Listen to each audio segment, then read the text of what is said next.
Nós começamos na semana passada, nesse trimestre, dentro desse tema do ano, servir ao nosso jeito de viver, a gente tem uma ênfase agora que é, somos um corpo. E dentro disso, a nossa intenção na palavra de Deus é a gente entender e botar em prática o entendimento de que dentro da dinâmica da igreja do Senhor Jesus, nós temos o dever e o compromisso com Deus de a gente servir uns aos outros. O Senhor Jesus diz isso em João capítulo 13, o mundo vai ser impactado, vai saber que vocês são meus discípulos se vocês se amarem uns aos outros, se vocês cuidarem uns dos outros. Portanto, essa dinâmica do corpo de Cristo, da igreja, do cuidar, do encorajar, do dar suporte, do servir uns aos outros, é um valor de Deus para a sua igreja. Na semana passada, a gente começou uma ministração em série. Começamos na semana passada com um tema geral, exatamente esse: somos um corpo, né? E na semana passada, que foi a primeira parte, e nós vamos terminar no domingo que vem essa série de palavras. Nós falamos sobre o poder da unidade. Se você não estava aqui na semana passada, você pode acompanhar essa ministração número 1 no YouTube da nossa igreja, Igreja Batista da Graça Curitiba, e a mensagem está lá. Aí você pode, se você desejar, então, se alimentar com aquela palavra, porque ela é uma sequência, ela é baseada no mesmo texto bíblico que é Números capítulos 13 e 14, tá bem? Semana passada, então, nós falamos sobre o poder da unidade. E nós vamos dar sequência hoje, falando sobre divisão, ok? E vamos começar a leitura, dando continuidade onde paramos. Semana passada nós paramos em Números 13, 24. Nós vamos pegar a partir do versículo 25 e vamos virar para o capítulo 14 até o verso 9, ok? Então acompanhe aí a leitura da palavra de Deus. Depois de 40 dias, voltaram de espiar a terra. Vieram a Moisés, a Arão e a toda a congregação dos filhos de Israel em Cádiz, no deserto de Parã. Fizeram um relato do que tinham visto a eles e a toda a congregação e mostraram-lhes os frutos da terra. Relataram a Moisés e disseram: fomos à terra a qual você nos enviou. De fato, é uma terra onde mana leite e mel. Estes são os frutos dela. Mas o povo que habita nessa terra é poderoso, e as cidades são muito grandes e fortificadas. Também vimos ali os filhos de Anak. Os amalequitas habitam na terra do Neguebe, ou seja, nas campinas. Os heteus, os jebuseus e os amorreus habitam nas montanhas. Os cananeus habitam perto do mar e na beira do rio Jordão. Então Calebe fez calar o povo diante de Moisés e disse: vamos subir agora e tomar posse da terra, porque somos perfeitamente capazes de fazer isso. Porém, os homens que tinham ido com eles disseram: não podemos atacar aquele povo, porque é mais forte do que nós. E diante dos filhos de Israel, falaram mal da terra que haviam espiado, dizendo: a terra pela qual passamos para espiar é terra que devora os seus moradores, e todo o povo que vimos nela são homens de grande estatura. Também vimos ali gigantes. Os filhos de Anak são descendentes de gigantes, e éramos aos nossos próprios olhos como gafanhotos, e assim também éramos aos olhos deles. Então toda a congregação se levantou e gritou em alta voz, e o povo chorou aquela noite. Todos os filhos de Israel murmuraram contra Moisés e contra Arão, e toda a congregação lhes disse: quem dera tivéssemos morrido na terra do Egito, ou mesmo no deserto. E por que o Senhor nos traz a esta terra para cairmos à espada e para que nossas mulheres e nossas crianças sejam por presa? Não seria melhor voltarmos para o Egito? E diziam uns aos outros: vamos escolher um chefe e voltemos para o Egito.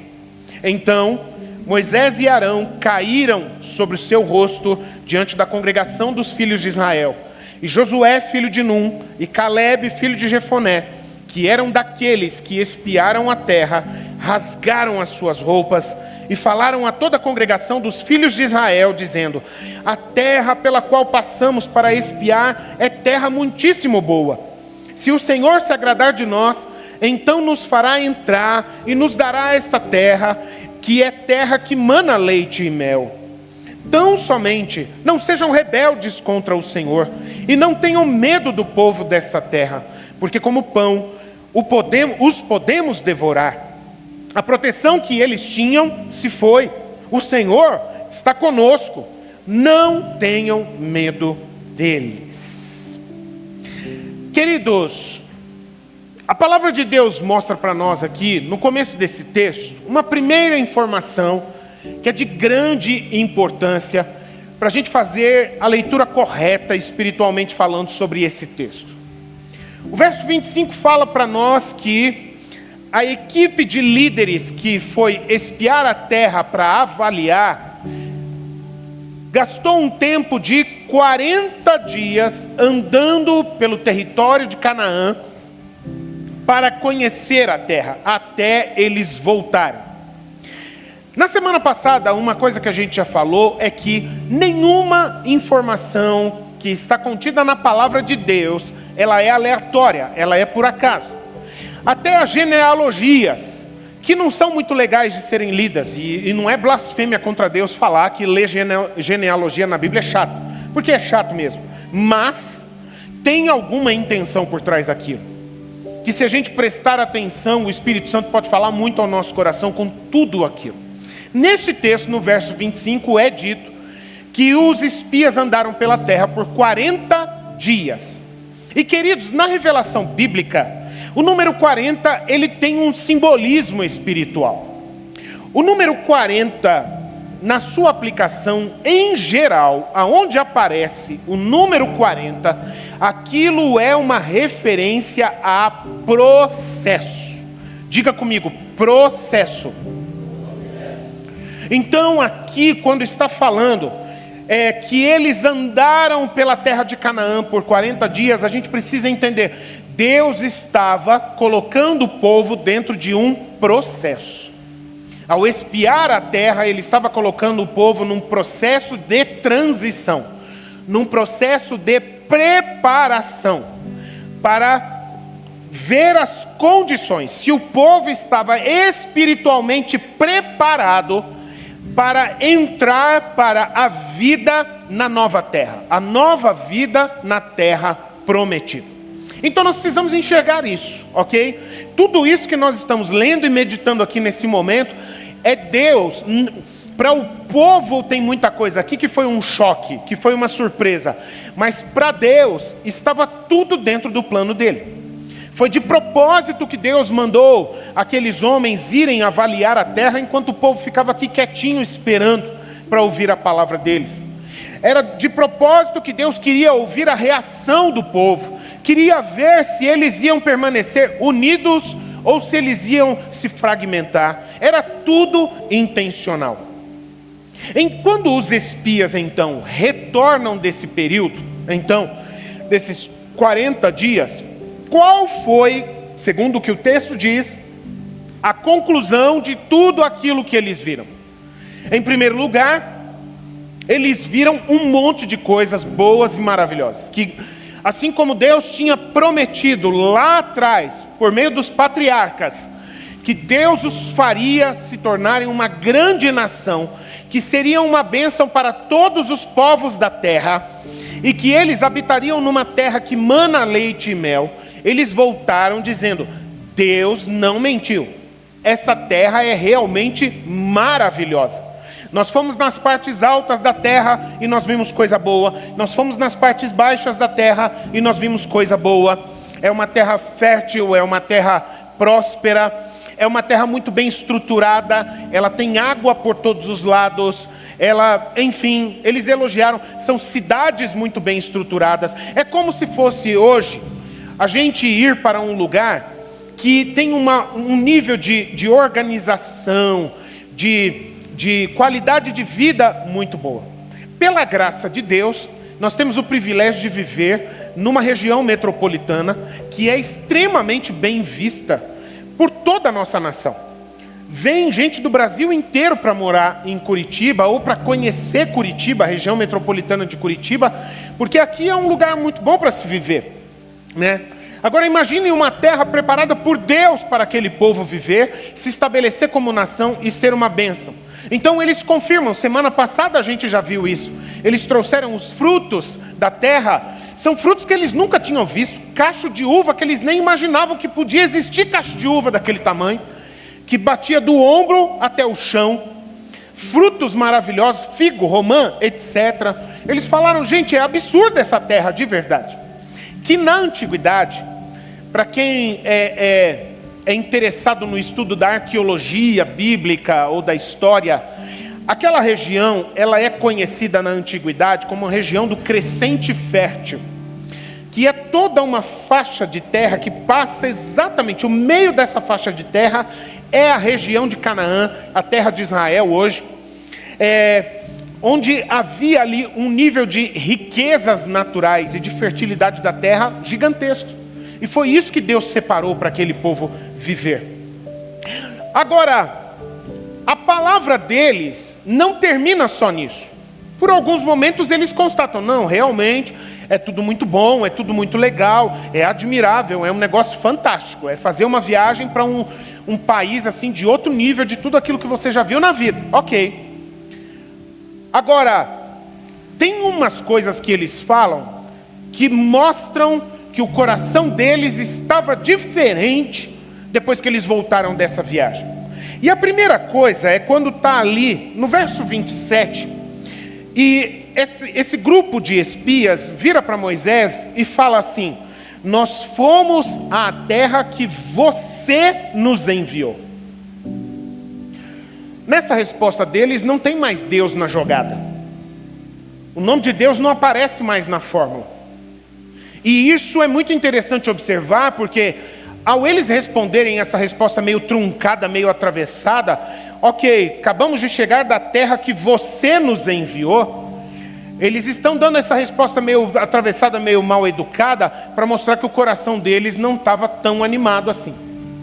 Que eles estavam já desde o início demonstrando um sinal, pelo tom da voz deles, uma atitude de acusação, uma atitude de transferir responsabilidade, uma atitude de se sentir inseguro com a palavra que Moisés entregou a eles, dada por Deus. Quando a gente lê no capítulo 13, lá no começo, nos primeiros versos, é dito, o Senhor mandou fazer isso. Não foi uma palavra de Moisés, foi uma palavra de Deus. Mas quando eles voltam, eles não falam, nós voltamos da missão, né? Nós voltamos da viagem que o Senhor nos enviou a fazer. Ele fala, acabamos de voltar daquilo que você nos mandou fazer. E aí a gente já vê essa demonstração de que os corações estão fechados. E percebam que isso não é por acaso, né? De que os corações deles, a partir desse momento que eles voltam da terra de Canaã, já não estavam mais na mesma sintonia. Aí, queridos, não para por aí, porque, como falamos, depois de eles elogiarem, constatarem, reconhecerem a beleza da terra, coisa maravilhosa, eles chegam no verso 28 e falam, mas... E, queridos, quando a gente está falando das coisas de Deus e aparece um mas, é sempre problema. É sempre problema. Porque entenda só a fórmula do que está acontecendo. Tudo começa com Deus. Foi dada uma palavra pela boca de Deus. E eles foram e fizeram o que Deus orientou. E eles constataram que aquela terra era do jeitinho que Deus tinha dito. Só que depois de tudo aquilo, qual que foi a resposta deles? Mas. E a gente sabe, mas como uma conjunção adversativa que, quando vem um mas, é que aquilo que está sendo dito vai mudar de sentido. Eles falaram sobre coisas boas que eles viram, mas agora nós vamos falar sobre outras coisas que nós vimos, que aos nossos olhos, Deus não tinha contado para a gente, E ele tinha deixado essa surpresa para nós, mas nós queremos falar para vocês. Mas nós precisamos falar para vocês as coisas que nós não fomos informados sobre elas a respeito dessa terra. E depois então veio essa enxurrada de coisas aqui. Eles falaram: as cidades são muito fortificadas, são fortalezas, são verdadeiras fortalezas. Os filhos de Anak, os amalequitas moram no Negueb, ou seja, na região de Campina, na região da Baixada, do litoral. Os heteus, os jebuseus e os amorreus moram nas montanhas. Os cananeus moram aonde tem água, tanto no lado de cá, no Rio Jordão, quanto no litoral, no mar Mediterrâneo. Então, a conclusão deles: nós não podemos entrar nessa terra. Por quê? Porque aqueles que já moram nessa terra são mais fortes do que nós. É uma terra que devora quem tenta morar nela. E aí então, queridos, o que eles estavam transmitindo com essa palavra, com essa reação? É que eles tinham uma visão. Quando eles foram andar na terra, eles foram com uma palavra divina, uma palavra espiritual. Mas quando eles voltaram, eles tinham uma palavra e uma visão nada espiritual. Era uma palavra e uma visão totalmente física, humana, natural. Eles fizeram contas. A nossa média de estatura, eu vou aqui falar só como exemplo, tá? A nossa média de altura aqui dos homens do povo de Israel é 1,73 m.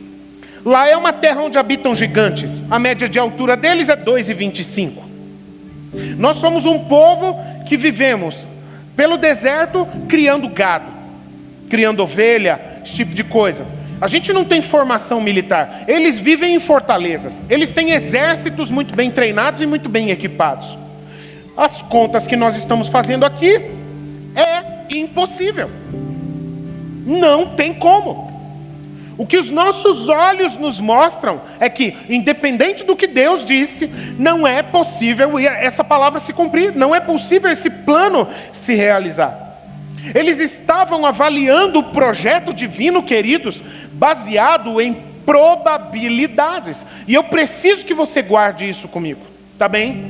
Quando a gente tem uma palavra de Deus, quando a gente tem um plano de Deus colocado sobre as nossas vidas, a palavra de Deus e os planos de Deus não podem ser avaliados com base em probabilidades humanas, baseado em matemática, baseado em circunstâncias. E diante desta palavra, que o texto diz que foi dada pelos espias, diante de Moisés, o líder do povo, Arão, o líder espiritual do povo, e todo o povo que estava ali roendo unhas de curiosidade para saber a notícia, qual que foi a consequência?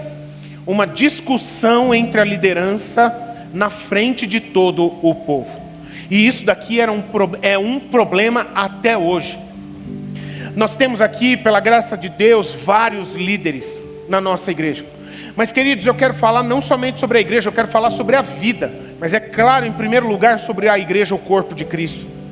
Quando líderes entram em desentendimento e começam a expor os seus desentendimentos na frente dos liderados, é certeza que a consequência será a divisão do povo de Deus, a divisão do corpo de Cristo.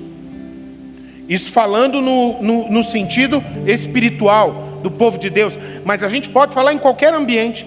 A sua equipe de trabalho, o local onde você trabalha. Se você chega diante do seu líder, ou se você tem algum nível de responsabilidade, começa a bater boca com o seu chefe, aquilo vai gerar divisão na sua equipe de trabalho. Na sala de aula, um aluno, sei lá, talvez o representante de classe, que deveria ajudar o professor a manter a classe numa direção boa e fazer a sala representada, ser o interlocutor entre professor e alunos e professores e a pedagogia da escola, etc. E o representante de classe começa a reclamar das direções, das instruções da diretoria, a reclamar das direções que o professor dá. O que isso vai ocasionar como consequência, queridos? Fragmentação. Vai dividir o grupo. era uma mesma equipe, era um mesmo povo, mas eles tinham visões diferentes. A gente vê, por um lado, Moisés, Arão, e no meio dos 12, 2 se levantam mantendo a visão espiritual, que foi Caleb e Josué, que antes se chamava Oséias, né? Dizendo: a terra é boa, a palavra de Deus é boa, é tudo bom, vamos entrar na terra e vai dar certo. Aí nós tínhamos desse lado 4, do outro lado 10, dizendo: a terra é boa, a palavra é boa, mas é impossível nós entrarmos. É impossível isso se tornar realidade na nossa vida. E quando o povo viu aquilo, 4 contra 10, o que pesou mais? A palavra dos 10. A palavra dos 10. E aí o resultado de tudo isso foi o que, queridos?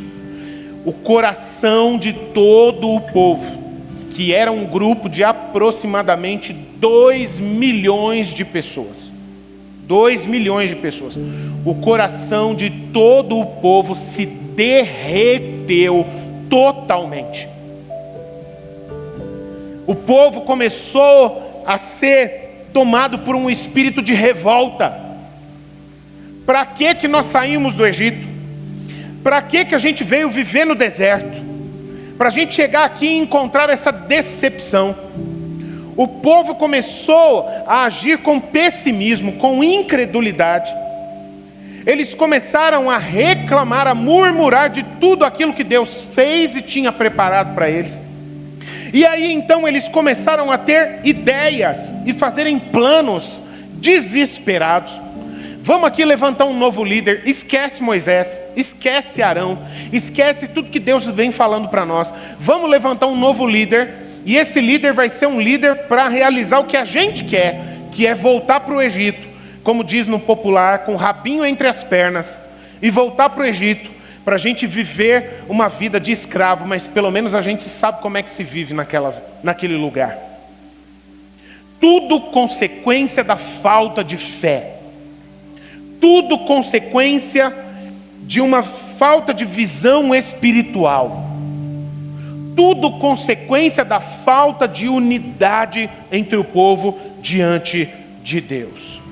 Queridos, fazer essas observações são muito importantes, é algo muito importante. E aqui é o primeiro momento nessa palavra que eu gostaria que você observasse. Se você tiver até o interesse, eu quero pontuar aqui algumas coisas dentro dessas consequências do que aconteceu, dessa divisão aqui no meio do povo. Algumas considerações sobre essas coisas que aqui eles viram e sobre também as coisas que a gente vê, ok? Em primeiro lugar, eu gostaria de falar sobre visão. O que é visão?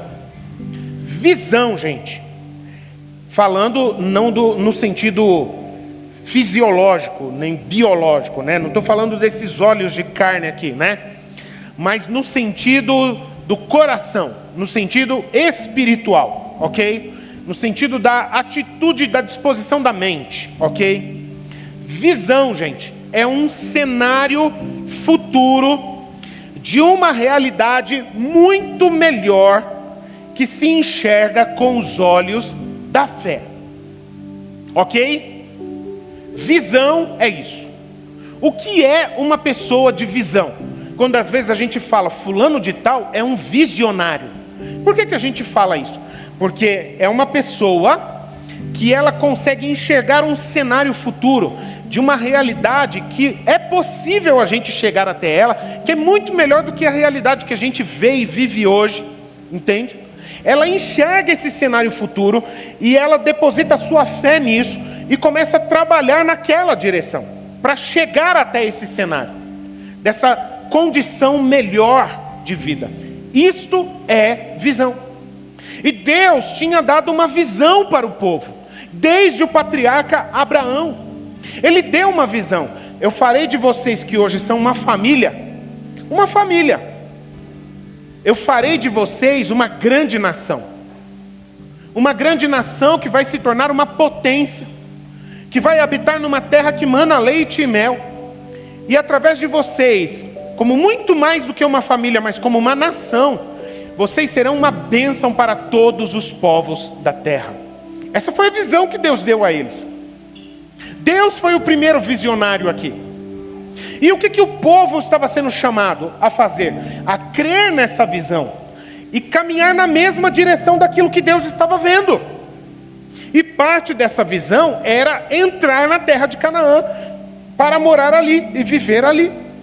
Entende? Agora, queridos, o que é divisão? E também não divisão no sentido aritmético, da matemática, né? Quando você fragmenta um número e espalha partes dele por várias outras, né? Fica tranquilos aí, estudantes, nós não vamos fazer reforço de matemática no meio do culto. Já basta amanhã, segunda-feira, vocês já vão estar lá, né? Divisão, queridos, nada mais é do que quando um grupo tem mais que uma visão. Simples assim. Quando há um grupo reunido e esse grupo tem mais que uma visão, ou seja, levanta-se uma liderança no meio do grupo e fala: olha, nós estamos enxergando que o melhor é a gente caminhar naquela direção e procurarmos e buscarmos viver daquela forma. Vai ser maravilhoso se a gente chegar naquele patamar. Aí no meio do mesmo grupo se levantam outras pessoas e dizem: não, é melhor a gente caminhar em outra direção e a gente então procurar viver numa outra. Um grupo aqui estava dizendo: gente, vamos olhar para frente, vamos entrar nessa nova terra, é tudo novidade. Novidade é um terreno de insegurança, de incertezas, de mais perguntas do que respostas. Mas é o melhor cenário para nós. Mas tinha um outro grupo que dizia: não, melhor coisa é a gente levantar uma nova liderança, voltar e rebutar as nossas vidas, recomeçar aonde a gente já viveu há 2 anos atrás. No caso de Israel, eles estavam ali, gente, no mesmo local.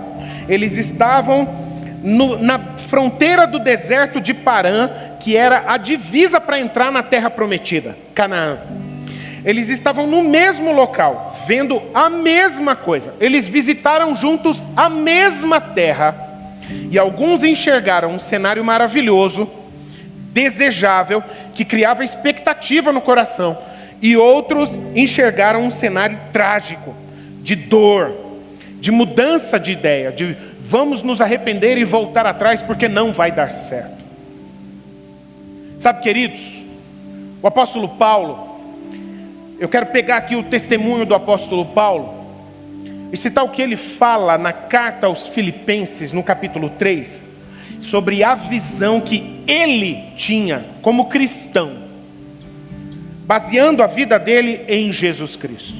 Em Filipenses capítulo 3, a partir do versículo 7, o apóstolo dá um testemunho da visão que ele tem, dizendo assim: mas o que para mim era lucro, ou seja, ele tinha antes uma visão de vida que ele achava que era fantástica, de ser um religioso muito esforçado e que ele poderia chegar a um lugar de justiça muito elevado. Isso para ele era lucro. E ele diz: o que para mim era lucro, eu passei a considerar como perda desde o momento em que eu conheci a Cristo. Ou seja, a partir do momento em que Jesus Cristo entrou na vida do apóstolo Paulo, ele recebeu não somente uma nova natureza, uma nova vida, mas ele recebeu também uma nova visão. E ele continua dizendo no versículo 8: na verdade, eu considero tudo como perda. Ou seja, tudo aquilo que o mundo mostra para mim que é vantagem, que é benefício, que é coisa boa, isso tudo para mim virou segundo plano, por causa da sublimidade do conhecimento de Cristo Jesus, o meu Senhor. Por causa dele, eu perdi todas as coisas e as considero como lixo, para ganhar a Cristo e ser achado nele, não tendo justiça própria que procede da lei, mas aquela que é mediante a fé em Cristo, a justiça que procede de Deus, baseada na fé. O que eu quero é conhecer a Cristo e o poder da sua ressurreição, e tomar parte nos seus sofrimentos e me tornar como ele na sua morte, para que de algum modo eu possa alcançar a ressurreição dos mortos. Olha só a transformação na visão desse homem, queridos. Ele entendeu que a vida que Cristo tinha para ele era o melhor. Só que ele entendeu, junto com isso, que a vida com Cristo cobraria um preço. Aquilo que antes ele considerava como lucro, ele trocou de valores e de prioridades e passou a considerar como perda. E ele diz, a partir do momento em que eu escolhi a Cristo e o caminho de Cristo na minha vida, aquilo que antes era meu amigo, que era favorável a mim, passou a ser tudo contra mim. Eu perdi todas as coisas, mas eu também as considero como lixo, para ter uma nova visão. E qual é a visão dele, queridos? A visão que ele tinha antes era o quê? Era uma visão de ser um religioso muito bem qualificado. E ser justificado por Deus dessa forma. Ser aceito por Deus dessa forma. Como um religioso muito esforçado e muito bem qualificado. Ele passou a considerar isso lixo. E a religião que antes aprovava ele, passou a perseguir ele, perseguir de morte de verdade. Porque ele tem agora uma nova visão que é qual? Conhecer a Cristo. E se identificar com Ele. E ter uma trajetória de vida que aponta não somente para ter uma vida boa aqui nesta terra, mas que aponta para a eternidade. Ele tinha uma expectativa de provar o poder, o mesmo poder que ressuscitou Jesus Cristo dentre os mortos. Ele tinha o desejo de provar desse poder se manifestando na vida dele também. Ele não queria apenas os aplausos e o reconhecimento aqui desta terra, mas ele queria desfrutar da vida com Cristo para toda a eternidade. E sabe, queridos, esta é a principal mudança de visão que Jesus faz nas nossas vidas. Ele tira a gente do natural, ele tira a gente destas coisas materiais, do passageiro, e passa a criar para as nossas vidas uma perspectiva de eternidade.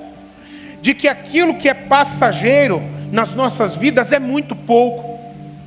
A vida eterna de Jesus cria dentro de nós, acende dentro de nós a centelha, a chama pela eternidade. Aquilo que acontece no coração do apóstolo Paulo é o que acontece no coração de todo cristão. A chama, a fome pela eternidade. As coisas passageiras dessa terra não satisfazem mais, não dão mais sentido à vida. E queridos, aqui esse era o problema que o povo de Israel estava vivendo no deserto naquele momento, mas o mesmo princípio espiritual ele pode afetar a minha e a sua vida até os dias de hoje. Quando é que pode acontecer a semente da divisão sendo plantada no meio do povo de Deus? Quando no meio do povo de Deus, guarda isso, hein? Isso daqui é um rema poderoso, essa chave espiritual aqui. Quando no meio do povo de Deus, começam a se levantar palavras com visões que apontam mais para o natural e para o passageiro do que para o eterno e do celestial. Nós não fomos salvos para termos a nossa vida melhorada por Deus. Jesus não é um 0800. Jesus não é uma ouvidoria. Jesus não é uma assistência técnica para botar nossa vida em ordem e fazer a gente ter uma vida boa, confortável e tranquila. Jesus ele veio para nos tornar novas criaturas. Ele veio para nos dar uma vida totalmente nova. Uma vida em que o nosso horizonte, se o nosso horizonte apontava para os próximos 10, 20, 30 anos, o nosso horizonte agora, queridos, não tem limites com Jesus. O nosso horizonte agora aponta para a glória, aponta para a eternidade. E nada menos do que isso nos satisfaz mais. Agora era um bom momento para eu ouvir um glória a Deus aqui.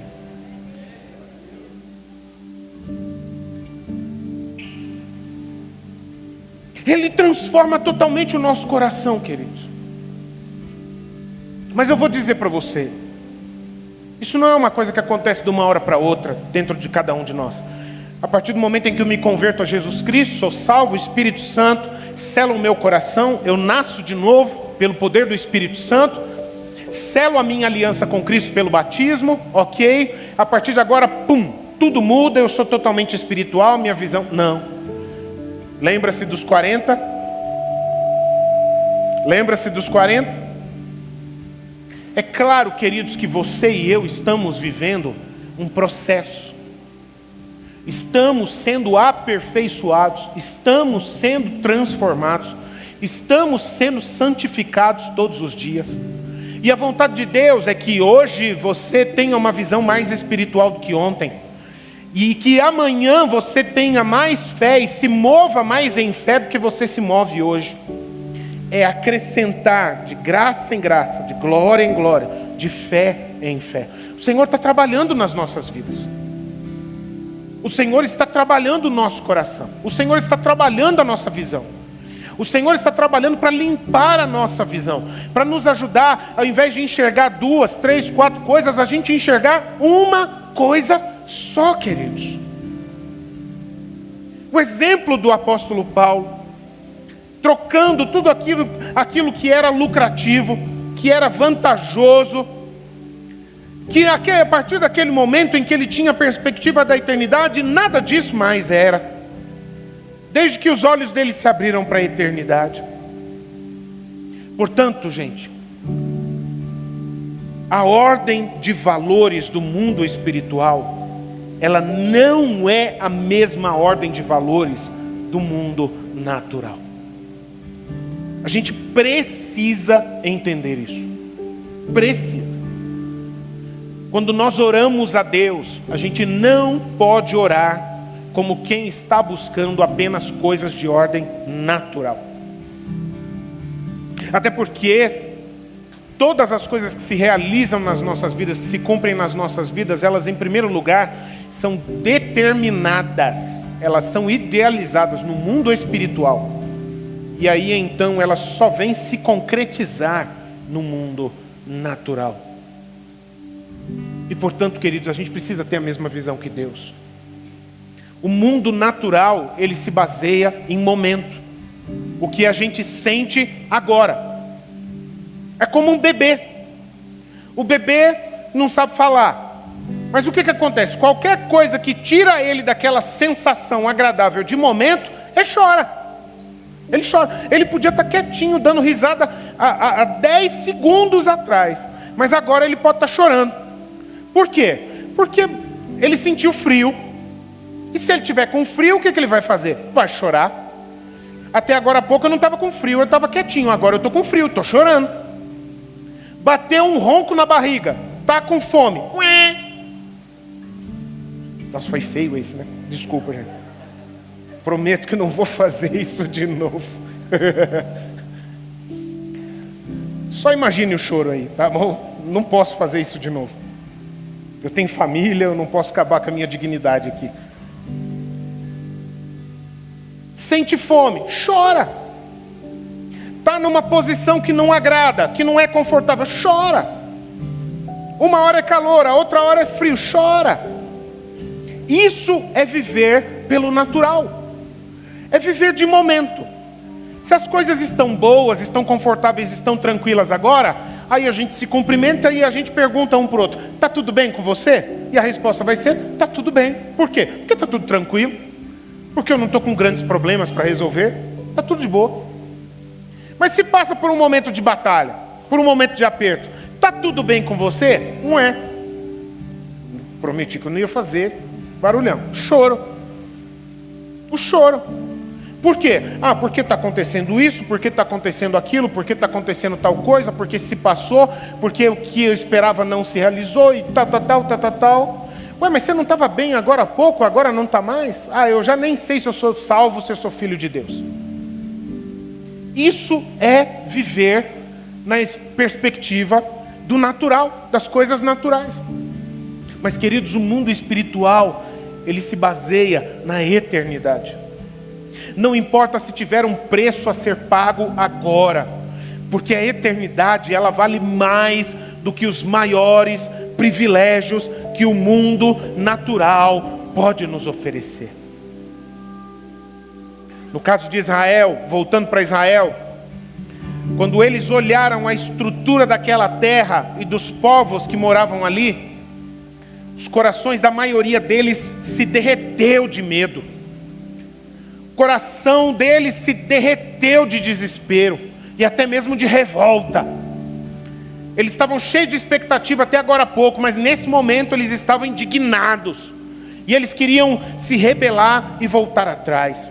Eles se tornaram surdos para a palavra de Deus, para a voz de Deus. Eles se tornaram cegos para a visão de Deus. É como se a promessa de Deus não passasse de uma mentira. Eles não acreditavam mais no que Deus prometeu para eles. É como se a visão de Deus fosse um conto de fadas. Eles não conseguiam mais enxergar a eles mesmos morando naquela terra. Eles não conseguiam. Eu me lembro uma vez, a gente teve uma experiência em família, onde a gente tinha uma necessidade de mudar de casa, né? E aí então a gente estava conversando, enfim, vendo casas, enfim, a gente conversava, até que encontramos uma casa, que eu vi a casa e assim, enxerguei potencial naquela casa. À primeira vista, na entrada ali, não era uma coisa muito boa, mas eu consegui enxergar potencial. Mas aí a gente foi conversando e os pontos de vista eram diferentes, sabe? E como todo marido que tem juízo na cabeça, né, não vai forçar a levar a esposa para um lugar que ela está batendo o pé que não quer ir, porque sabe que vai arrumar para a cabeça, né? E aí então, gente, eu comecei a orar. Eu falei, Senhor, nós precisamos falar uma mesma coisa aqui. Não dá para pegar minha mulher, botar na mochila e carregar e soltar lá dentro, minha família, né?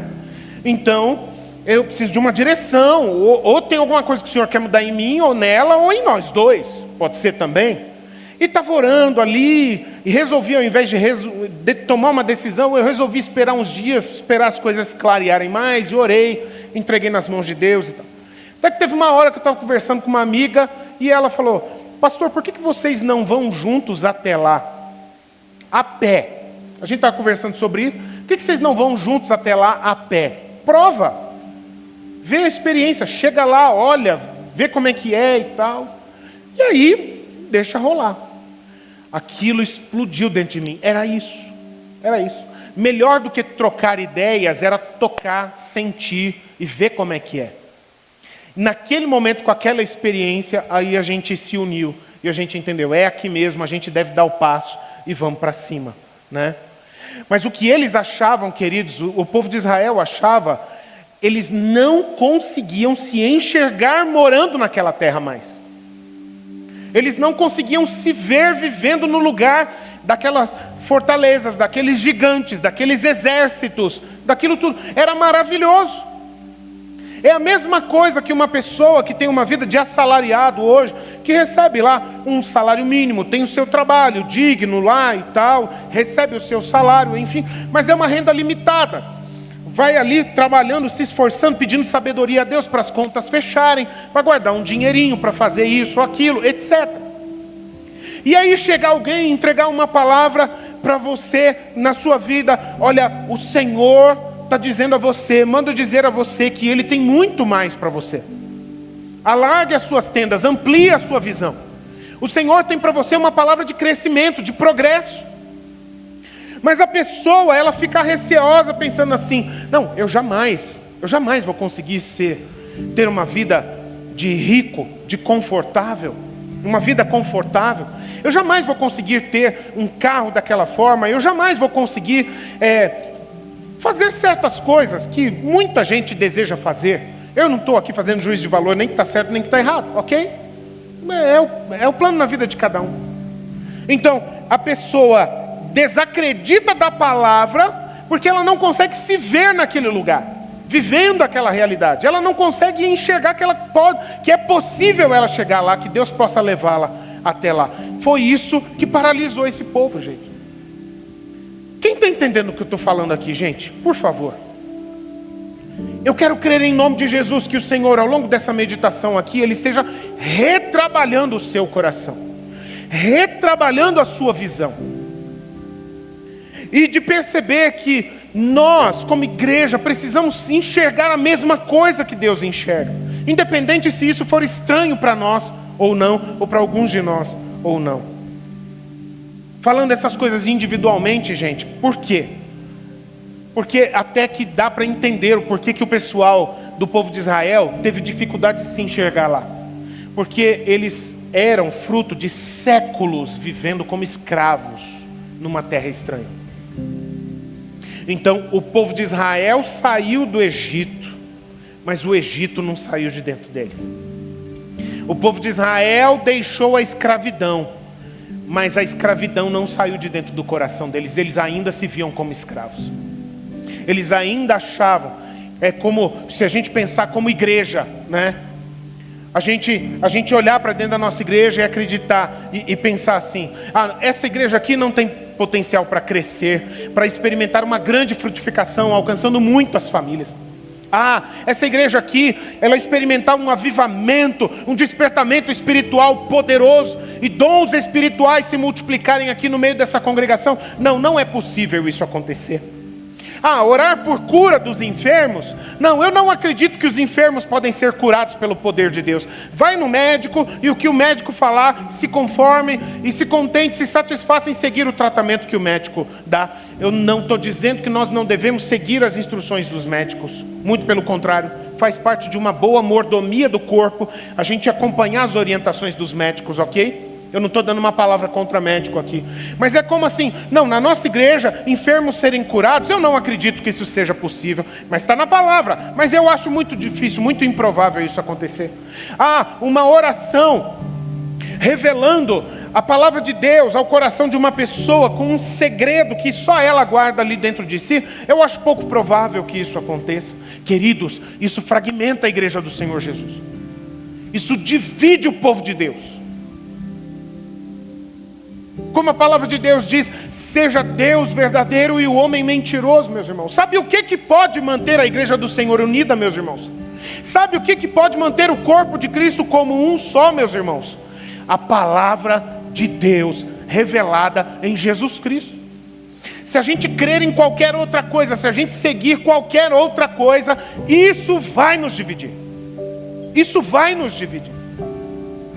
Mas se nós tivermos a promessa de Deus, a palavra de Deus como aquilo que fala forte aos nossos ouvidos, se a visão, aquilo que Deus está enxergando é o que nós também queremos ver, isso vai nos unir e vai tornar o corpo, a igreja do Senhor Jesus forte, saudável, frutífera nessa terra. Sabe, nos meus dias de jejum e oração, toda semana eu tenho esse tempo, já falei isso aqui com vocês, eu tenho um dia que eu separo para jejuar e orar, para falar com Deus sobre a minha vida, meu ministério, a vida da nossa igreja, minha família, tudo mais. Várias vezes uma oração que eu faço, e se você quiser fazer também, tudo bem, se não quiser fazer, não tem problema, eu não estou aqui dando receita de bolo para ninguém, tá? Mas eu gosto muito, às vezes o meu espírito sente a necessidade de fazer um pedido a Deus: Senhor, o que o Senhor está vendo que eu não estou enxergando? Eu faço várias vezes essa oração: Deus, me mostra o que o Senhor está vendo, porque eu quero ver também o que o Senhor está vendo. Deus, o que o Senhor está querendo trabalhar nessa época, neste tempo, nestes dias? Mostra o que o Senhor está querendo fazer, Pai, porque eu quero estar dentro, eu não quero estar fora. Entende? Porque se Deus mostra para a gente, fica claro sobre o que a gente deve fazer e o caminho que a gente deve seguir. Portanto, queridos, tem alguns detalhes a observar, que a gente pode observar no comportamento do povo de Israel nessa história, que a gente não pode ignorar. E aqui eu quero passar de maneira mais objetiva, mas pedir que você preste atenção. Primeiro detalhe que a gente não pode ignorar no comportamento do povo, que eu trago aqui como constatação, tá? A gente não pode duvidar da palavra de um líder que ele der, se for palavra de Deus. Eu escrevi o inverso aqui. A gente não deve duvidar da palavra que um líder nos dá, se essa palavra for palavra de Deus. Isso foi um dos problemas do povo de Israel. Eles duvidaram da palavra que o líder deu, mas era a palavra de Deus, e aquilo dividiu o povo. Segundo detalhe a observar, que a gente não pode ignorar: as nossas palavras precisam ser muito bem pesadas. Querido, querida, tome cuidado com os teus comentários.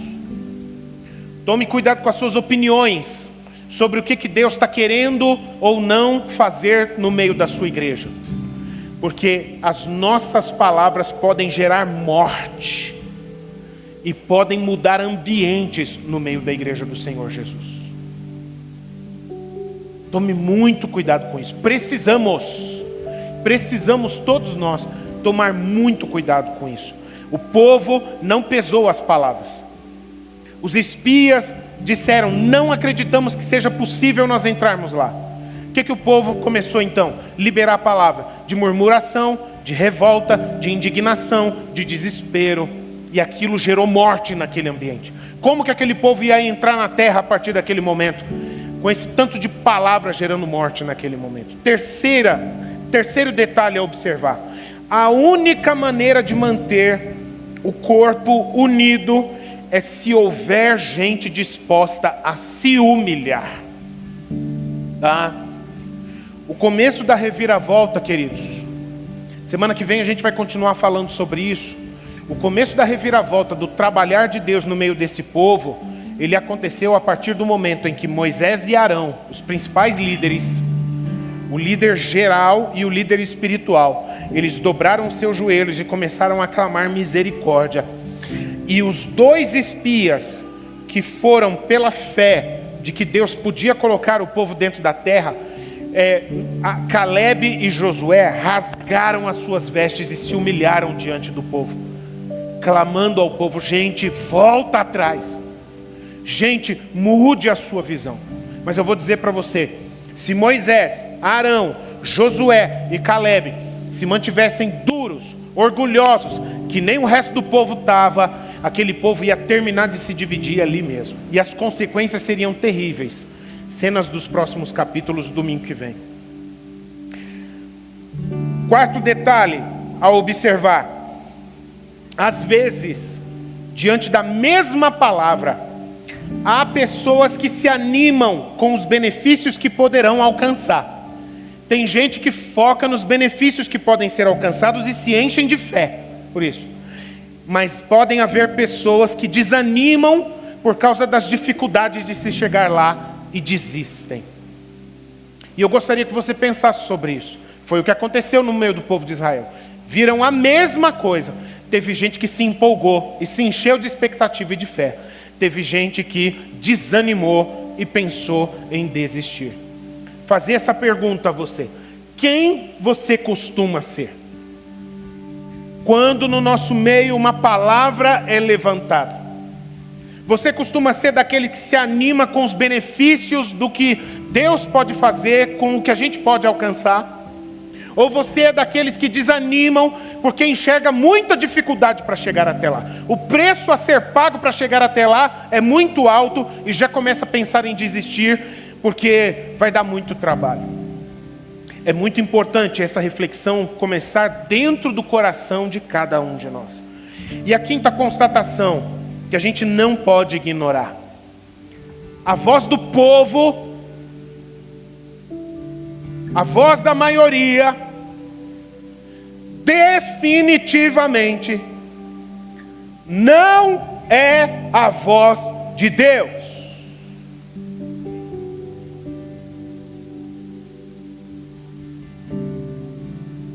A voz do povo não é a voz de Deus. Por que é importante a gente reafirmar isso aqui, queridos? Porque quando nós somos minoria, às vezes a gente se sente mal. Verdade ou não é? Às vezes a gente fica: será que eu estou certo mesmo? Será que todo mundo está indo na outra direção? Será que sou eu que tenho um problema? Verdade ou não é que às vezes acontece isso? Meu irmão, minha irmã, em nome de Jesus, encha o teu coração de fé. Independente se for maioria ou minoria, a palavra de Deus, ela não é confirmada, ela não é definida se a maioria está aderindo ou não. Às vezes pode ser a minoria. É por isso eu entendo que a palavra de Deus vai nos dizer em Romanos capítulo 12, versículo 2: e não vos conformeis com este mundo. Nós precisamos ser a geração daqueles que não se conformam, meus irmãos. Se todo mundo está aplaudindo, está concordando, ou se nós estamos sozinhos, somos a minoria, e o povo está atirando pedra e atacando e constrangendo e pressionando e perseguindo, o que importa é a palavra de Deus. Aonde estiver a palavra de Deus, é para lá que nós vamos, é lá que nós queremos estar, porque a voz do povo não é a voz de Deus. Amém?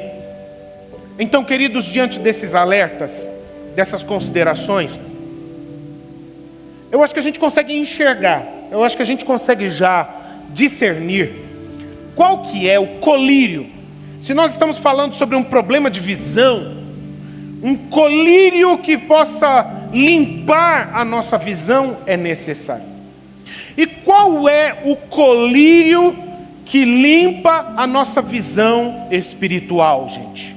É muito simples: a fé. Diga comigo, a fé.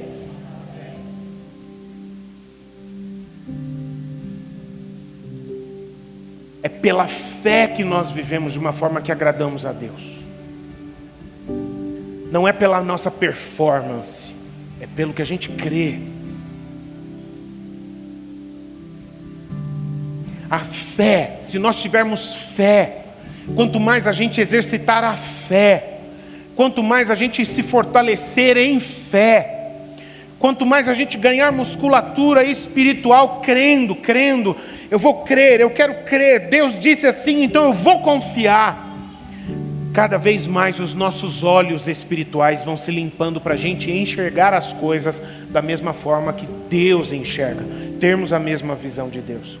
Agora, queridos, a gente pode observar neste texto ainda qual que é a receita para a gente ter fé. Porque alguém pode chegar e perguntar: tá bom, pastor, muito bem, o colírio para limpar a visão espiritual é ter fé. Só que como que eu posso crescer em fé? E a gente consegue enxergar aqui essa receita para a gente ter fé e a gente permanecer unido na promessa da palavra de Deus. Se a gente pegar a partir do verso 30 e virar para o capítulo 14, a partir do versículo 7, quando nós observamos a reação, o comportamento de Moisés, Arão, Josué e Calebe, a gente consegue ver ali atitudes desses 4 homens de fé e nas palavras deles, que podem fortalecer a nossa fé, e a gente pode então ter uma visão espiritual cada vez maior e mais saudável. A primeira delas, queridos, são 4, como eu disse, né? A primeira delas é: seja mais disponível e ágil para fazer o que Deus mandar. Sabe aquele comportamento do medroso e inseguro? Quando recebe uma palavra de Deus, o Senhor chamando, aí começa: não, mas veja bem, eu preciso me preparar, mas será que vai dar certo? Não, você precisava ter falado comigo com maior antecedência. Mas tem um curso que se pode fazer? Mas está tudo muito cedo, não pode ser assim, no impulso de uma hora para outra. Meu irmão, minha irmã, em nome de Jesus, se Deus está falando com você agora, é porque Ele espera de você e de mim uma reação agora. Se Ele quisesse que a gente agisse daqui a um mês, Ele falaria com a gente daqui a um mês. Entende? Vira essa chave no teu coração em nome de Jesus. Quando Deus falar com você, quando você receber uma direção do Senhor, lembre-se disso. Tenha uma atitude mais disponível e ágil para fazer o que o Senhor está falando com você. E eu vou aqui pegar algo que nós falamos agora há pouco. O povo de Israel teve uma das coisas que atrapalhou eles, foi eles não levarem a sério a palavra que Deus deu por meio da liderança. E eu vou dizer para você, muitas vezes, a palavra que Deus vai dar a você vai ser através do teu líder, vai ser através do teu discipulador, vai ser através do teu líder de célula, vai ser através do teu líder de ministério. Deus vai mostrar coisas ao teu líder e ele vai ministrar essa palavra no teu coração. E você precisa crer nessa palavra e ter uma disposição de disponibilidade, de agilidade. Quando você perceber que está recebendo uma palavra de Deus, isso vai ajudar a fortalecer a fé e a visão espiritual, clarear a visão espiritual. Segunda coisa, segundo ingrediente dessa receita para a fé e a unidade na promessa de Deus. Nós temos à nossa disposição, queridos, em geral na nossa vida, o bom e o melhor. Nós temos à nossa disposição o cômodo, o confortável, o conveniente, o interessante, e nós temos também o excelente, o mais elevado, o perfeito. E o bom não é a mesma coisa que o melhor. Às vezes tem pessoas que estão com o coração carente. Eu quero abrir um parêntese aqui nessa palavra para ministrar o coração de alguns de vocês aqui, dos meus irmãos, ou que estão acompanhando a gente pela internet. Às vezes a pessoa está com o coração carente, sentindo a falta de alguém para viver um relacionamento, criarem sonhos juntos, caminharem juntos, um preencher o afeto no coração do outro, esse lugar de afeto no coração do outro. E aí, queridos, existe uma armadilha perigosíssima quando o coração começa a bater com carência, que é a gente ficar dividido entre o bom e o melhor. Porque, queridos, ofertas de pessoas que a gente pode viver um relacionamento tem aos montes por aí. Basta você sair andando pela rua aí e escolher. Entende? Agora, se você está atrás do que é melhor, você não vai sair abrindo o teu coração e se entregando para relacionamento com qualquer pessoa. Por favor, escute com muito cuidado quando eu digo qualquer pessoa, porque eu não estou falando aqui que tem gente superior e gente inferior, tá bem? Eu estou dizendo qualquer pessoa naquela que é o melhor para você. O melhor para você, tá? Para você tem aquele que é bom e tem aquele que é o melhor, que é o excelente. Entende?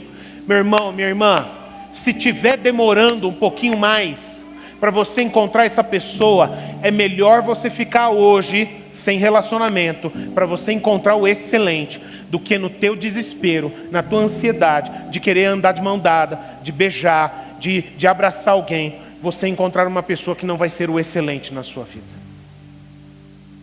O povo de Israel ficou dividido entre voltar para ter uma vida dentro do terreno de segurança, de uma terra que era a terra dos egípcios. Eles iam ter uma vida excelente lá? Não, porque eles iam voltar a viver como escravos. Mas pelo menos eles iam ter um lugar para morar, porque eles já conheciam, eles iam saber o que iam comer, eles estariam acostumados com aquilo. Era um terreno de segurança, onde eles sabiam, eles estavam no controle da situação, entre aspas, né, viver como escravo. Ou eles poderiam confiar que Deus tinha o melhor para eles e entrar pela fé nesse terreno desconhecido, mas que Deus disse, é terra que mana leite e mel e ela está preparada para vocês. E no caso do povo de Israel, eles já estavam escolhendo aquilo que era inferior, em ficar no território da segurança, da conveniência, do que escolher pelo excelente. Meu irmão, minha irmã, como igreja, a gente não pode se conformar com o que é conveniente. Nós caminhando juntos com Jesus, a gente não pode se conformar. Ah, tá bom assim. Por que vai mudar? Por que vai mudar? Por que vai multiplicar a célula? Para quê? Fica assim, a gente já está acostumado, já está todo mundo aqui numa boa e tal. Para que vai multiplicar? Vai começar uma nova etapa, vai ser desconfortável, vai começar tudo novo, enfim. Porque nós podemos ou ficar no terreno do conveniente, ou nós podemos escolher aquilo que é mais excelente. Amém, gente? Faz sentido isso para você? Terceira coisa, de grande importância, tá bem? Eu tinha falado 4, são 5, tá bem? Terceira coisa, tudo depende de Deus.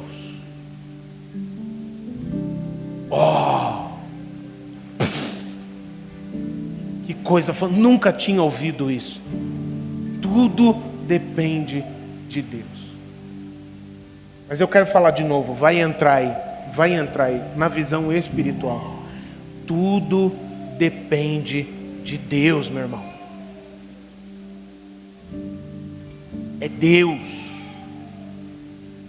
Tudo depende de Deus. Não é de mim, nem de você. Qual é o limite do seu alcance? O limite do seu alcance é até onde você crê que Deus possa te levar. Qual é o limite do alcance desta igreja? É até onde nós crermos que Deus possa nos levar. E se Deus virar para a gente qualquer momento desses aí e falar: queridos, eu tenho uma direção para vocês. Vocês estão há muitos anos reunidos aqui nessa congregação, nesse espaço aqui, aliás, né, como congregação nesse espaço aqui, na Rua Marte, 1913, mas eu tenho algo superior. E creiam que eu posso levar vocês, para vocês terem uma estrutura, um espaço, num outro lugar que não é esse, muito melhor, onde vocês vão poder realizar um ministério e servir a cidade, cumprir a missão do reino de Deus na cidade, de uma forma muito melhor. Vocês creem que eu posso fazer isso? Aí a gente fica: será, Senhor? O nosso alcance depende, está condicionado até onde a gente acredita que Deus possa nos levar. Você crê, meu irmão? Você crê, minha irmã, que Deus pode te levar a lugares onde você nunca imaginou que poderia ir, a viver coisas que você nunca imaginou que poderia viver, coisas que pessoas a quem você admira, você se inspira nelas, e isso queima no seu coração: Senhor, eu gostaria de viver isso, isso arde no meu coração, eu sei que o Senhor tem isso para mim. Você acredita que Deus possa fazer na sua vida? Você acredita que Deus possa te levar até lá? Porque é Ele quem faz. Tudo depende dEle. Amém ou não amém, povo de Deus? Agora tem uma outra coisa que é o lado oposto disso, que é a quarta lição, para a gente limpar a nossa visão espiritual e fortalecer a nossa fé. Sabe o que é? Lutar contra o problema do medo. Fé e medo não ocupam a mesma frase, definitivamente. Não viva como refém do medo. Meus irmãos, eu preciso da tua ajuda para pregar aqui, para pregar nesse momento. Por favor, dá uma cutucada na pessoa que está aí do seu lado e fala para ela: deixa de ser medroso, deixa de ser medrosa. Tenha fé, querido. Agora deixa a pessoa falar para você também. Você está pregando para o outro aí, e talvez a palavra é para você também. Não seja refém do medo. É claro que alcançar o excelente de Deus vai haver dificuldades, vai haver lutas, vai haver barreiras a serem encaradas. É claro, isso é fato. Não se faz vencedores sem luta, meus irmãos. É claro que teriam gigantes a serem enfrentados, mas a palavra de Deus é maior. Não seja refém do medo, porque o medo vai te paralisar. Nós não podemos ter medo de fazer o que Deus manda a gente fazer. O medo reluta contra Deus o tempo todo. Deus fala vai, e o medo fala não vai, porque você vai se machucar, você pode cair, você pode ficar sem, não vai dar certo. E se alguma coisa acontece? E se eu perco meu filho? E se a minha casa cai o teto? E se? É isso que o medo faz, meus irmãos. A palavra de Deus diz, na carta do apóstolo Paulo a Timóteo, que medo é um espírito. Você tem que aprender a repreender esse demônio na sua vida, meu irmão e minha irmã, que tenta aprisionar o teu coração nesse lugar chamado medo. Você não é movido por espírito de medo, Você é movido por espírito de coragem, espírito de fé, espírito de ousadia, espírito de conquista. Esse é o caráter da igreja do Senhor Jesus. A igreja do Senhor Jesus não pode ser conhecida como uma comunidade de medrosos, que tem receio do que pode acontecer ao obedecermos, quando a gente procura obedecer e realizar aquilo que Deus está mandando a gente fazer. E a quinta coisa que fortalece a nossa fé e que limpa a nossa visão espiritual, queridos, entenda o seguinte: o lado vencedor é sempre aquele que descansa na presença de Deus.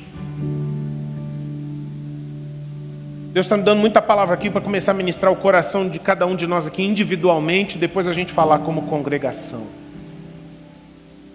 Às vezes você fica com receios de pessoas que fazem ameaças a você. Às vezes você deixa de fazer o que é certo, porque você tem receio do que podem fazer contra você. Querido, querida, se você está descansado na presença do Senhor, não tenha medo. Porque o Senhor diz: maior é o que está em nós do que o que está no mundo.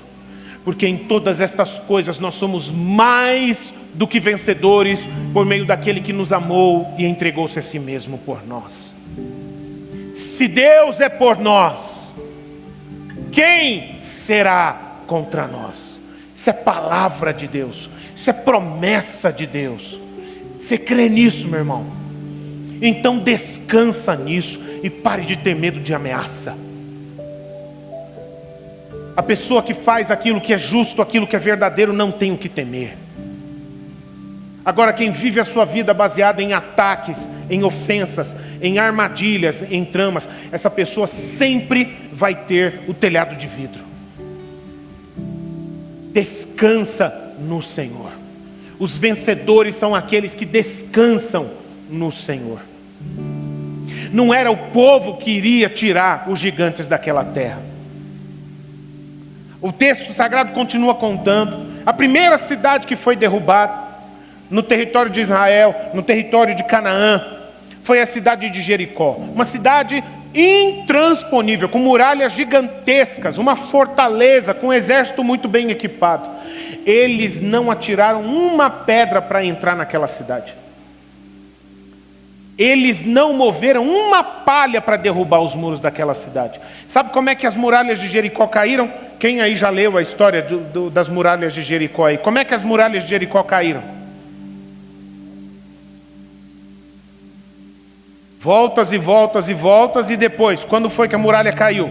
Voltas e voltas e voltas, foi as semanas de jejum e oração na nossa vida.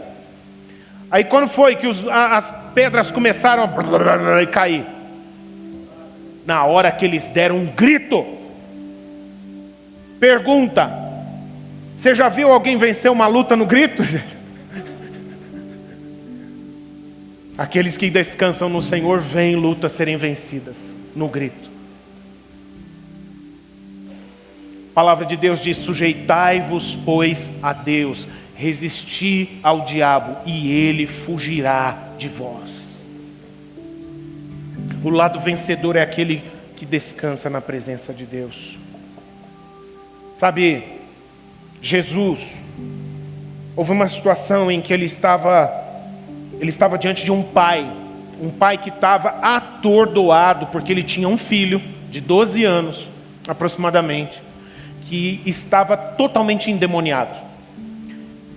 E era um demônio de destruição, que fazia o filho se ferir, se atirar no fogo e tudo. E parece que era também um espírito de loucura que estava atingindo aquele garoto.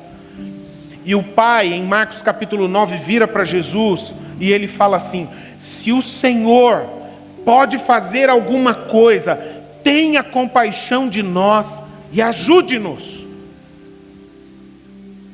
Aí sabe o que Jesus vira para aquele homem? Alguém se lembra disso? Jesus vira para aquele homem e diz: se o Senhor pode. E aí ele acrescenta dizendo: tudo é possível ao que crê. Me ajuda de novo a pregar aí, meu irmão e minha irmã. Fala para a pessoa que está do seu lado, querido, querida. Tudo é possível ao que crê.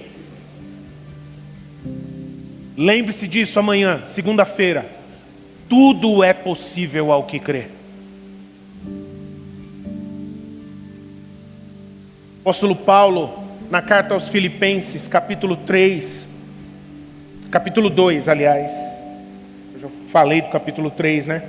Filipenses capítulo 2, no versículo 2, ele fala à igreja do Senhor Jesus: queridos, completem a minha alegria, tendo o mesmo modo de pensar, tendo o mesmo amor, sendo unidos de mente e alma. Queridos, no mundo aí fora, unanimidade é burrice. Aí fora, unanimidade é sinal de estupidez, é receita do fracasso. No meio do povo de Deus, unanimidade é o segredo da força e da vitória. A palavra de Deus não está dizendo que a gente não possa ter pontos de vista diferentes e ideias diferentes. Não é isso. Mas a palavra de Deus está dizendo que, seja lá como forem as nossas conversas, os nossos conselhos, as nossas considerações, no final da conversa a gente tem que sair unido. Um mesmo coração. É por isso que, falar para vocês que estão nos visitando aqui, nossa igreja, como igreja batista, é uma igreja congregacional. Portanto, os membros da igreja participam de todas as decisões que são tomadas nessa igreja. E eu, além de pastor, eu sou também o presidente da igreja. E tem uma coisa na nossa igreja, que nas nossas reuniões dos membros, é questão de honra. Nada nas nossas reuniões de membros vai para frente se não houver unanimidade. Se todos não concordarem, não vai para frente.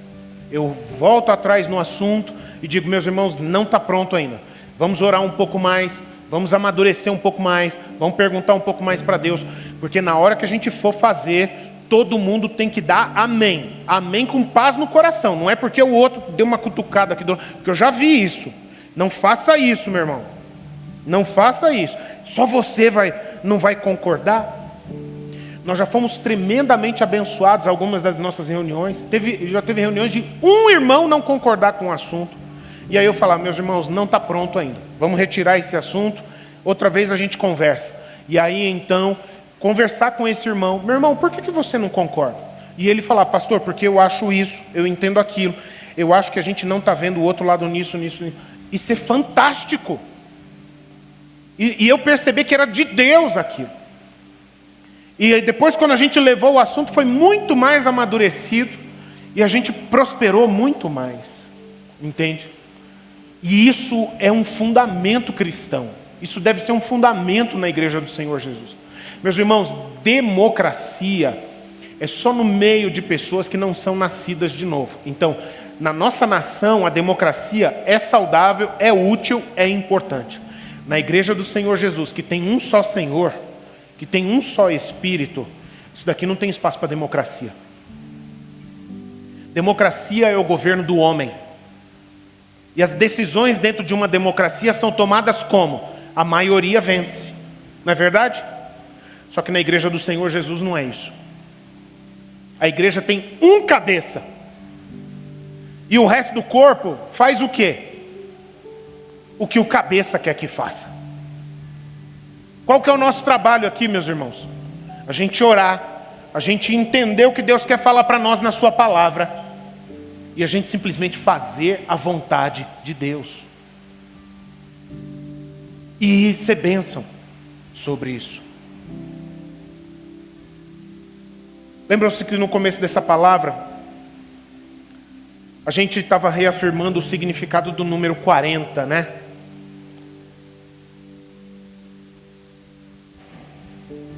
O número 40, o significado espiritual dele é o quê? Processo, preparação para transição. 40. Tudo que tem 40 na Bíblia, meus irmãos, você pode perceber, tem algum processo aqui. Tem alguma transição sendo preparada aqui. né? Você está fazendo 40 anos. Você está sendo preparado para alguma coisa que está vindo aí pela frente. Tá bem? Qual que é a visão de Deus para a nossa igreja, meus irmãos?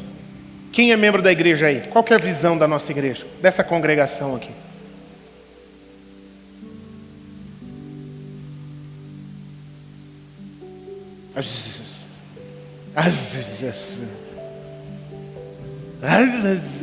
Está esquentando, o motor a álcool aí está esquentando. A visão de Deus para a sua igreja aqui é discipularmos todas as famílias das nossas cidades. A congregação da Igreja Batista da Graça está em Curitiba, está em Araucária, tem gente dessa igreja na Fazenda Rio Grande, tem gente dessa igreja em Pranchita. Qual que é a visão que Deus tem para nós? Discipularmos todas as famílias das nossas cidades. É por isso que a célula é tão importante para nós. É por isso que o discipulado é tão importante para nós. É por isso que fazer evangelismo tipo Casa de Paz faz tanto sentido para essa igreja. É por isso que a gente fazer encontro com Deus, levando homens, mulheres, famílias inteiras para terem um encontro com Deus, é tão importante. E outras ocasiões assim que Deus nos dá, e estratégias e ferramentas também que Deus nos dá para realizar a obra dele. E queridos, se essa visão que Deus tem nos dado, baseado na sua palavra, na missão de Jesus Cristo, então a gente precisa caminhar juntos, enxergando e buscando a mesma coisa. Qual que é o cenário do futuro que Deus tem mostrado para nós, queridos?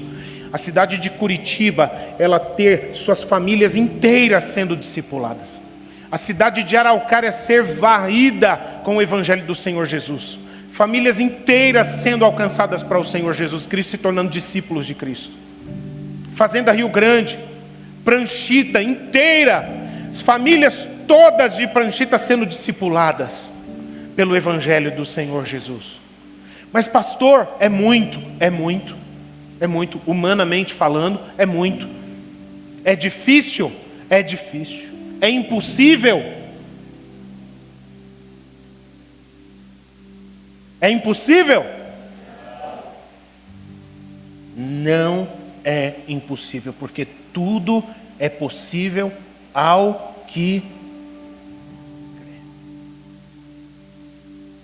Queridos, o Espírito Santo de Deus está realizando uma obra dele na vida da sua igreja.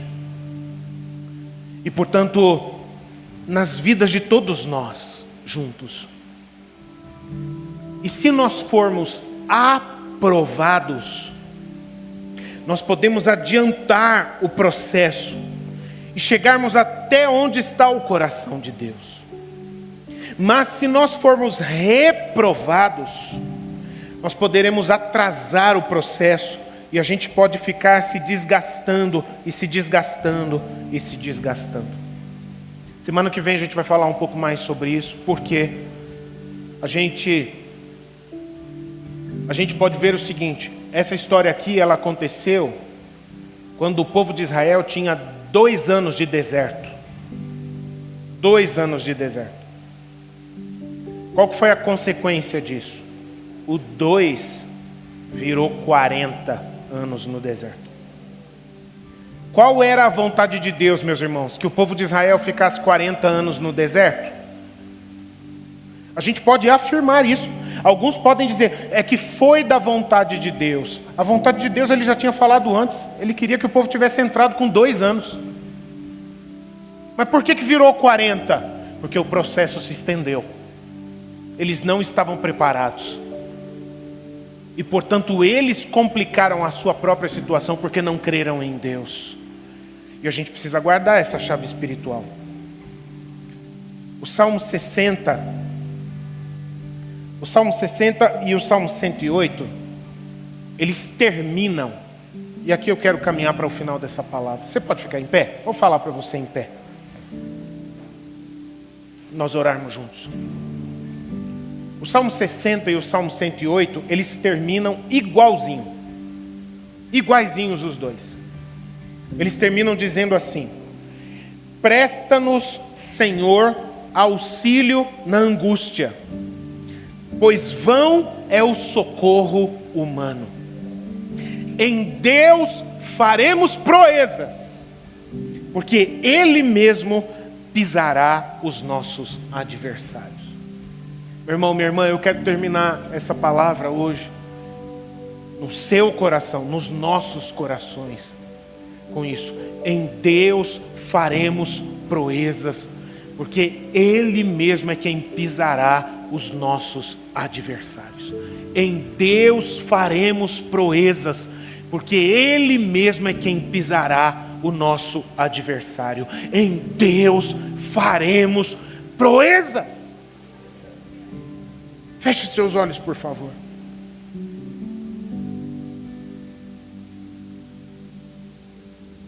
Eu quero orar com você nesse momento, clamando que o Espírito Santo de Deus frutifique mais fé nos nossos corações. Clamando para que o Espírito Santo de Deus nos dê uma visão espiritual. Todos nós temos uma visão espiritual, olhos espirituais. Eu quero orar com você nesse momento, queridos, colocando as vidas dos nossos líderes nas mãos do Senhor. E que o Espírito Santo possa unir os corações de líderes e liderados. Os líderes enxergando a mesma coisa que os liderados, e os liderados enxergando a mesma coisa que os líderes. Porque essa é a vontade de Deus, e que seja também a nossa, é a nossa busca. E que o Senhor nos dê graça para a gente viver isso. Senhor Deus, nós oramos, recebemos a Tua palavra nesta noite, Senhor.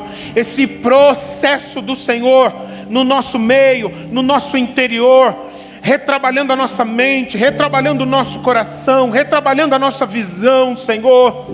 Pai Santo, nós oramos neste momento, meu Deus, para que o Espírito Santo venha frutificar poderosamente nos nossos corações mais fé, mais fé. Senhor, torna-nos pessoas de fé, meu Pai.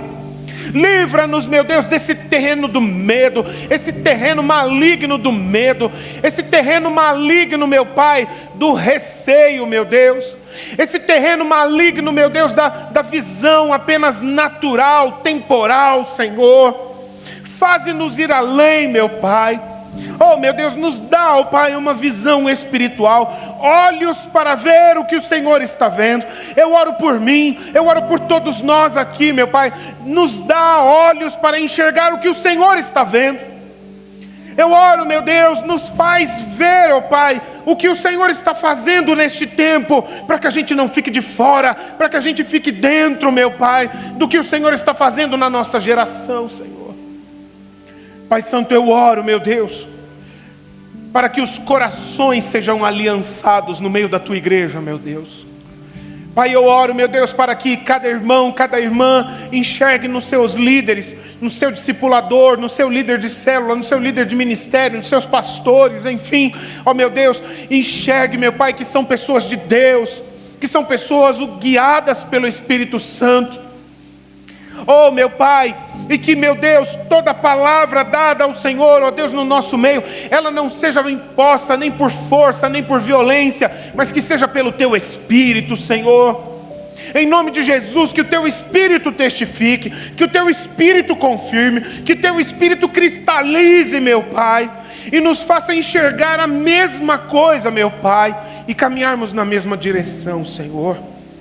Pai, eu Te peço por isso, porque, ó Deus, para vivermos como corpo, para nós cuidarmos uns dos outros, para nós protegermos uns aos outros, meu Deus.